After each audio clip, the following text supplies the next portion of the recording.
상가 분양을 처음 하시는 분들 같은 경우에는 똑같이 청약통장이 필요한 거라고 생각하시는 분들이 있어요. 자, 반갑습니다. 오늘은 지난번에 말씀을 드렸던 신사역 멀버리 힐스에 대해서 좀 추가적인 설명을 드릴게요. 오늘은 자세한 분석보다는 이제 호재가 어떤 호재가 있는지, 즉 미래에는 어떤 모습이 될지, 우리가 상가를 볼 때 현재만 보고 투자하는 게 아니죠. 그래서 그 미래에 대해서 한번 알아보도록 하겠습니다. 일단은 신사역 멀버리 힐스 자체가 입지가 굉장히 좋아요. 기본적으로 신사역에만 있다라고 해도 좋은데 거기다 강남 대로변에 있다. 말 다 한 거죠. 근데 이렇게 좋은 입지에 있는 이 신사역 멀버리 힐스에도 호재가 두 가지가 더 있습니다. 첫 번째는 위례 신사선 개통인데 가격이 엄청나게 오른 위례 신도시가 있죠. 현재 계속 급부상 중이죠. 집값이 계속 오르고 있습니다. 최근에야 전체적으로 그냥 보합세기 때문에 가격은 그냥 그 수준에서 머물러 있는데 아무래도 강남 3구에 있는 신도시다 보니까 여기는 시간이 지날수록 이제 가치는 올라갈 것으로 보이는데 아무튼 이런 위례 신도시 중심하고 신사역하고 이어주는 위례 신사역이라는 게 개통을 합니다. 지하철은 경전철이고 새롭게 이제 들어서는 노선이죠. 위례 세대수가 엄청나게 많은데 이 세대수가 강남에 출퇴근하는 인구가 많다 보니까 이건 계속 꾸준하게 추진을 진행을 하고 있습니다. 근데 이제 현재는 예정만 돼 있기 때문에 예측하는 사람마다 좀 다른데 빠르게 보는 사람은 2024년이라고 하는데 요거는 안 될 것 같고요. 제가 봤을 때는 한 10년, 2028년에서 2029년 정도쯤에 아마 개통이 되지 않을까 싶습니다. 그래도 10년 후라고 해도 이 신사역 멀버리 힐스가 지어지고 나서 7년 뒤죠. 생각보다 얼마 안 걸립니다. 그리고 이제 위례 신도시 같은 경우에도 북위례를 제외하고 나머지 위례 신도시는 분당처럼 지금 이미 다 개발이 됐습니다. 개발이 전부 다 끝난 상태이기 때문에 이 상태에서 지하철 공사를 이제 시작한다라는 그 정보만 들려도 집가 상승은 당연히 큼지막하게 뛰겠죠. 위례도 뛸 거고 신사도 뛸 겁니다. 그리고 제가 두 가지의 호재가 있다고 그랬죠. 자, 두 번째 호재 역시 지하철입니다. 근데 이 지하철은 심지어 현재 공사 중인 거고 공사 중이다 보니까 개통 예정까지 정해져 있죠. 2022년입니다. 바로 신분당선인데요.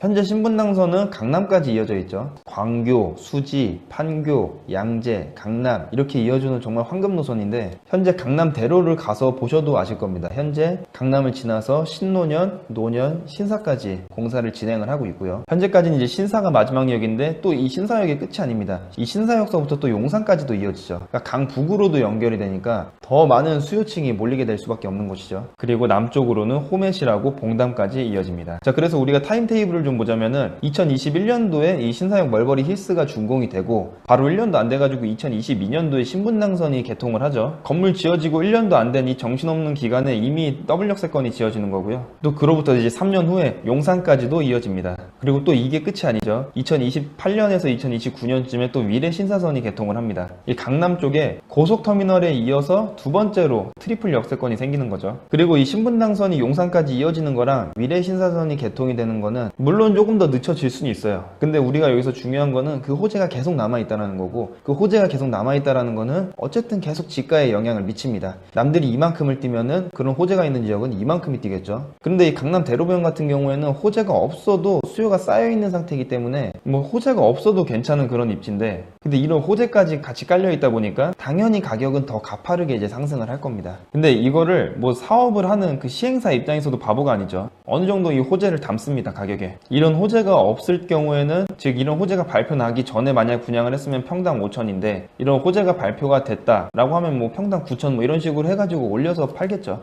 그 사람들도 바보는 아니니까. 근데 이 시행사가 미래 가치를 전부 다 담아오고 싶어도 미래 가치를 전부 다 담아오게 되면 사람들이 부담스러워가지고 분양을 받을 수가 없어요. 위례 신도시 같은 경우에도 지금 그렇게 비싼 아파트가 서울 강남권에 있는 신도시라고 해가지고 처음부터 비싸게 가격을 때렸으면은 죄다 미분양 투성이었을 거예요. 심지어 그 낮은 가격에 분양을 했었음에도 불구하고 미분양 물건이 꽤 있었는데 분양가를 높였으면은 안 됐겠죠. 그러니까 어느 정도 이 시장의 흐름하고 미래 가치 사이 그 중간쯤에서 시행사는 팔기 때문에 그래서 투자자들도 남는 게 있는 거고 그래서 시행사들도 팔 수가 있는 겁니다. 그리고 여기서 제가 팁 하나를 드리자면은 우리 이 호재들이 막상 뚜껑을 열어보면 별거 아닌 호재들이 있어요. 예를 들면 2017년도에 개통이 됐었던 우이신설선 여기는 오히려 지하철이 들어오기 전까지 가격이 계속 상승을 하다가 지하철이 들어오는 순간 다시 가격이 떨어지기 시작했습니다. 이게 뭘 의미하냐면은 거기에 이제 투기꾼들이 좀 들어간 거죠. 그래서 분위기를 조장을 하고 그래서 잘 모르는 사람들 돈을 막 끌어당기다가 지하철 딱 개통을 했는데 생각보다 별게 없는 거예요. 노선도를 봤을 때 어떤 지역을 지나다니느냐가 제일 중요하죠. 이게 서울권 같은 경우에는 요즘엔 대부분 다 지하철이 있기 때문에 단순히 지하철역이 있다라고 해서 가격이 오르는 게 아니라 이게 어디를 지나가는지가 또 굉장히 중요합니다. 그리고 이 위례 신사선하고 신분당선이 이게 과연 알짜배기 노선인지는 제가 여태까지 설명드린 걸로 여러분들 여러분들이 판단하시면 될 것 같습니다. 그래서 이런 걸 보면 어떻게 보면은 양극화가 굉장히 심해지죠. 금싸라기는 점점 더 금싸라기가 되는 거고, 금싸라기가 아닌 곳은 점점 더 아닌 곳이 되는 거니까, 크게 봤을 때는 서울하고 지방으로 나눌 수 있지만 이 서울 안에서도 강남하고 비강남으로 나눌 수 있고, 또 이 강남 중에서도 심지어 나뉩니다. 근데 우리가 중요한 거는 우리는 투자를 해가지고 돈을 버는 사람들이기 때문에 정부의 방향이 어떻게 되고, 정부를 뭐 비판하고 뭐 양극화 현상 심해지고, 우리는 지금 요걸 논할 때가 아니기 때문에 그냥 우리가 황금 싸라기 땅으로 가는 게 맞는 거죠. 자, 그리고 우리가 싸고 좋은 건 없죠. 좋은 거는 항상 비싸기 마련입니다. 그리고 제가 방금 말씀드린 게 금싸라기가 점점 더 금싸라기, 황금 싸라기가 된다는 건데, 이 대표적인 예가 뭐냐면은 우리가 흔히 알고 있는 강남 CGV, 이 CGV 건물이 강남 스타플렉스라는 건물인데, 당시에 분양 평당가로 평당 8천만 원이었습니다. 1층이. 전용 면적 10평이다 하면은 16억입니다. 이 평당 8천만 원이라는 금액은 지금 생각해도 꽤 큰 돈이에요. 신도시, 초역세권 이런 데서 가지고 있는 금액이 뭐 평당 5천에서 비싸봐야 6천 정도이기 때문에, 아무리 강남이라고 하더라도 평당 8천이면 당시에는 굉장히 비쌌던 금액이죠. 그리고 그 당시에는 그러면은 그 역 주변에 좋은 상가들이 얼마였냐, 지금 분당 정자역에 있는 젤존타워를 예를 들어서 말씀을 드리자면은 평당 2,500입니다. 그러니까 요거를 요즘 가격으로 다시 환산해서 2배 정도 올랐다라고 봤을 때 강남은 한 1억 6천에 분양을 한 거죠, 현재 시점에서. 근데 현재 강남 스타플렉스 1층 같은 경우에는 2억이 넘습니다. 평당. 그냥 2억으로만 계산을 하더라도 전용 면적 10평에 40억이죠. 남들 2배 오를 때 얘 2.5배 오른 겁니다.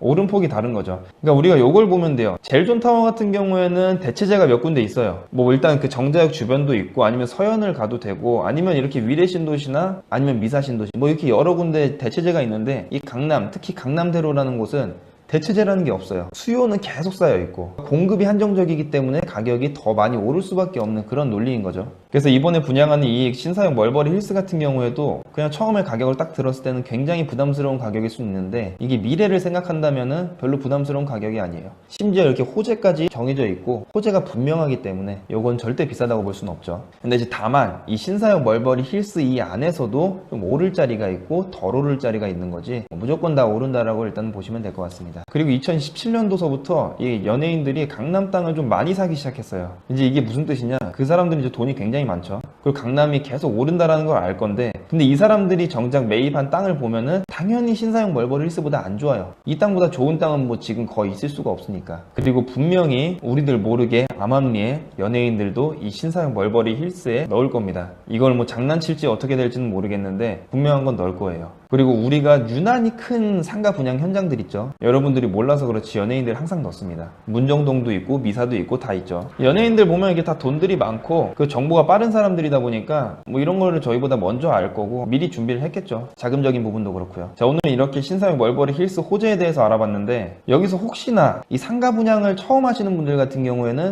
똑같이 청약통장이 필요한 거라고 생각하시는 분들이 있어요. 그래서 그 부분은 간단히 좀 짚고 넘어가자면은, 일단 상가 분양할 때 청약통장은 필요가 없습니다. 여기도 똑같이 청약을 넣었다가 떨어질 수 있어요. 그리고 당첨이 될 수도 있어요. 근데 그건 오로지 그냥 돈으로만 하는 거기 때문에 아무런 필요가 없고요. 오피스텔 같은 경우에는 세대수가 많아지면은 전매 제한이 걸리고 좀 이런 문제가 있는데, 상가는 그런 게 없죠. 오피스텔은 최근에 이제 주택으로 많이 쓰이기 때문에 일종의 아파트의 대체제로 생각을 해가지고 그런 정책이 걸린 거고, 상가는 뚜렷하게 수익형 부동산이다 보니까 그런 제재가 없습니다. 그래서 관심이 생기신다면은 남들보다 더 빨리 연락을 주셔야지 더 빨리 준비를 하고 더 많은 자료를 수집을 할 수가 있습니다. 자, 제가 이 영상에서 말씀드리지 않은 기타 문의사항 및 궁금하신 점은 위쪽에 있는 전화번호로 전화를 주세요. 그리고 이 영상이 도움이 되신 분들께서는 좋아요와 구독 그리고 알람 설정을 꼭 눌러주세요.